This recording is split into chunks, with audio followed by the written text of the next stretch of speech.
வணக்கம். செய்திகளை விரிவாக பார்ப்பதற்கு முன்பாக முதலில் இந்த நேரத்திற்கான தலைப்புச் செய்திகள்.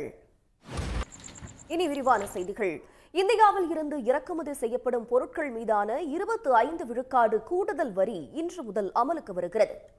இதனால் பாதிப்பை சந்தித்திருக்கும் ஜவுளி நிறுவனங்கள் தங்களுடைய உற்பத்தியை நிறுத்தியிருப்பதால் லட்சக்கணக்கான தொழிலாளர்கள் வேலை இழக்கும் அபாயம் ஏற்பட்டுள்ளது. இனி முக்கிய நிகழ்வுகளை விறுவிறு செய்திகளாக காண்போம். தமிழ் சினிமாவின் பிரபல நடிகர்களில் ஒருவரான ரவி மோகன் தன்னுடைய பெயரில் ரவி மோகன் ஸ்டுடியோஸ் என்னும் தயாரிப்பு நிறுவனத்தை தொடங்கியிருக்கிறார். தேசிய ஒருமைப்பாடு என்ற அடிப்படையில் அவசர நிலை காலங்களில் வேண்டுமானால் மாநில விவகாரங்களில் ஒன்றிய அரசு தலையிட முடியுமே தவிர சாதாரண நேரங்களில் மத்திய சட்டத்தோடு முரண்படாத மசோதா விவகாரத்தில் எப்படி தலையிட முடியும் என உச்சநீதிமன்றம் கேள்வி எழுப்பியுள்ளது.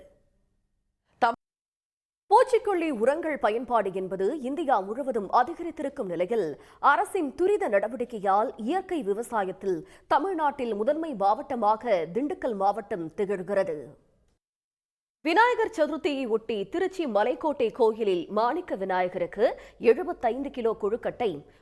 செய்திகளில் தொடர்வது சிறிய இடைவேளை. அண்மை செய்திகளுக்கு தொடர்ந்து இணைந்திருங்கள் சன் நியூஸ் தொலைக்காட்சியுடன். தொடர்ந்து முதன்மை செய்திகளை பார்க்கலாம்.